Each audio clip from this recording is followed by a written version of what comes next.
नमस्कार. आज महाराष्ट्रामध्ये प्रत्येक शहरात आणि खेडेगावात एकच चर्चा चालू आहे आणि ती चर्चा म्हणजे नाशिकमधल्या सिन्नर तालुक्यातल्या का खेडेगाव, त्या खेडेगावातून एक तरुण कॅप्टन, आता ते कॅप्टन आहे का नाही आता ते नंतरचा भाग, पण सर्वसामान्य आमच्यासारख्या शेतकऱ्याला वाटतं बाबा कॅप्टन म्हणजे मिलिटरीमधला सेवानिवृत्त झालेला, आणि त्यानं भविष्य सांगायला सुरुवात केली. लोक आपापले हळूहळू जाळ्यात घेतले आणि तो इतका म्हणजे भविष्यवाणी सांगणारा बाबाच म्हणजे तयार झाला आणि हळूहळू भोंदू बाबाचं रूप धारण झालं. आता खरं तर इतक्या लाजिरवाण्या, इतक्या घाणेरड्या घटना घडल्या आज महाराष्ट्रामध्ये, जे आपण इंस्टाग्राम, यूट्यूबला, टी व्हीला बघतोय. किती अवघड झालं आहे. सांगायचा मुद्दा असा की आमच्यासारख्या सर्वसामान्य शेतकऱ्याला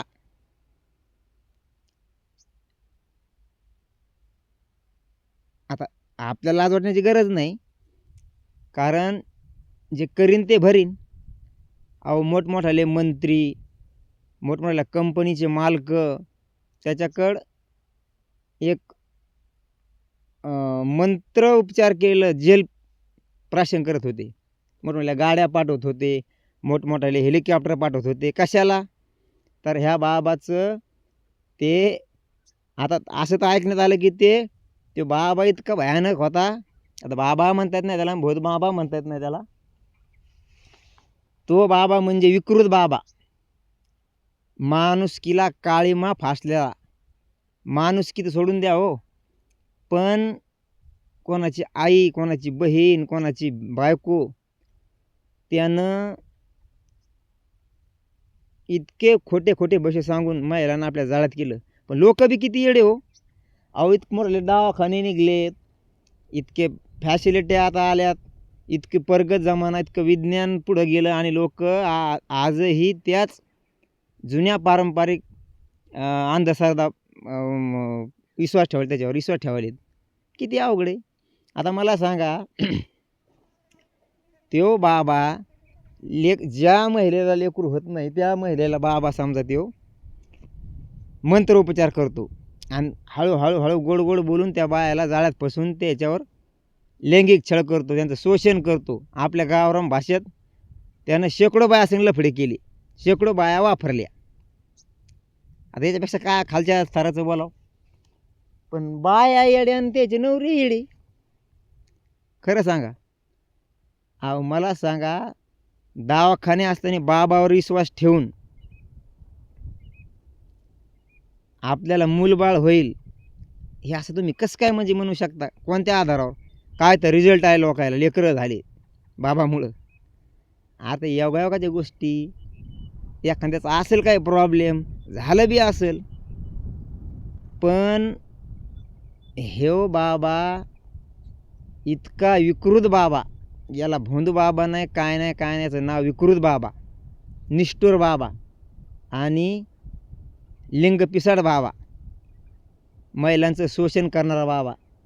याला किती नावं द्यावा बेकार ते कमीच पडते.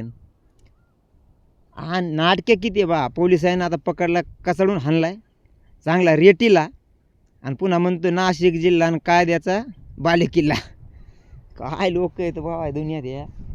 अहो, साधू संताचा महाराष्ट्र हा, आणि काय चाललं या महाराष्ट्रात. लाजा वाटायला पाहिजे लोकायला, ती कृत्य करणाऱ्याला बी आणि जे त्याला बळी पडते त्याला पण. अरे सुशिक्षित समाज, मंत्री, आमदार, खासदार आणि आपल्या त्यात महिला आयोगाच्या अध्यक्षा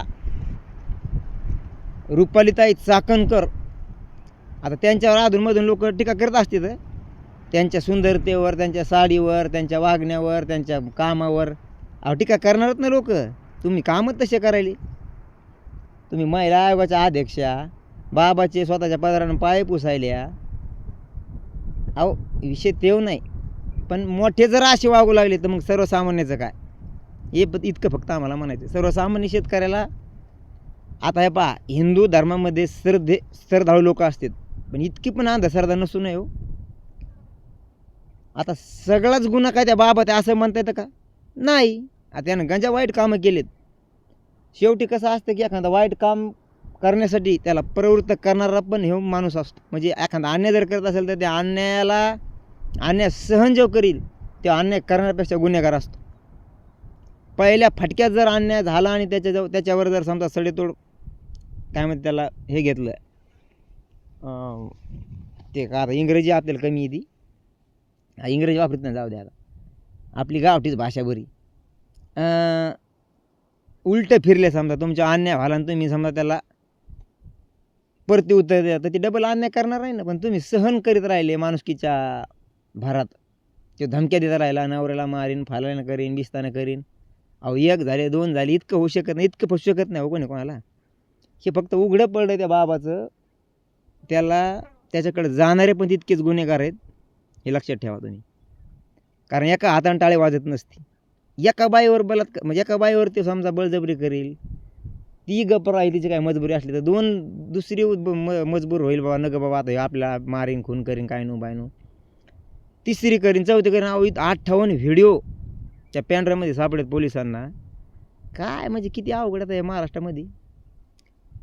ज्याचं त्याला कळाव, पण शासनानं मात्र त्याला आता विशेषतः गृह खात्यानं त्याला जन्मठेपेची शिक्षा द्यायला पाहिजे. आणि ते काय असं तसं सुटला किंवा त्याला काय कोणत्या नियमाचं कडक शिक्षा जर नाही झाली, हलके त्याला कलम जर लावले, भारी भारी कलम लावायचे त्याला, आपल्या काय कायद्याचा अभ्यास नाही, परंतु आमचं एकच म्हणणं आहे की त्याला जन्मठेपी शिक्षा झाली पाहिजे. आणि असा कचून हायला पाहिजे पोलीस आहे ना आता, की पुन्हा त्यानं कोण्या बाईकडे नाही वाईट वाकड्या नजरून पाहिलं पाहिजे. आणि लोक बी गधे हो, लोक मंत्री त्याच्या PA सगळे मोठमोठ्याचे नाव आले. आता कसं असतंय, मोठ्या घरचं झाकून ठेवतात. म्हणजे आता एक वाक्य इथं वापरतो, तुम्हाला सांगतो. मोठ्याची जर पळून गेली तर लव्ह मॅरेज झालं म्हणतात, आणि गरिबाची गेली तर पळून गेली म्हणतात. हे इतका फरक आहे. तसं आता मोठ्या लोकांना शेण खाल्लं म्हणावं लागेल ना, आमदारानं, खासदारानं, मंत्र्यानं. पण ते सगळं एका महिला आयोगाच्या अध्यक्षा रुपालीताई चाकणकर यांचाच फक्त राजीनामा घेऊन आता त्यांना ते काय करायचं की बाकीच्या इथं झाकून टाकायचं.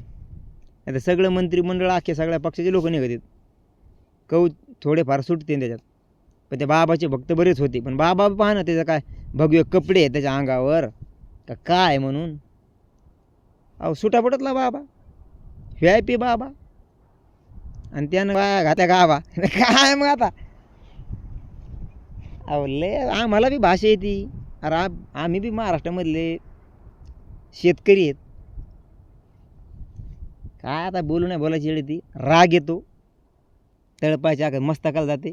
म्हणून आता आम्ही तर शेतकरी आहेत, आमचं आता तळतळ होणारच ना. कारण त्याच्यामध्ये सर्वसामान्य लोक पण फसलेत. आणि विशेष म्हणजे आता ते एक बातमी फिरायली की त्या अशोक खरात का काय त्याचं नाव देऊ, तो त्याच्यात ते HIV पॉझिटिव्ह आलं म्हणा. आता अवघडच झालं असं लोक म्हणाले. म्हणजे व्हिडिओमध्ये बघितलं मी, त्याच्या आधारावर बोलतोय. त्याची मला डिटेलमध्ये माहिती नाही, पण तो बाबा HIV पॉझिटिव्ह आला असं एका व्हिडिओमध्ये पाहिलं मी. तर जास्त त्याला कळा बाबा कसं वागायचं, काय करायचं, पहा तुमच्या आकारानं.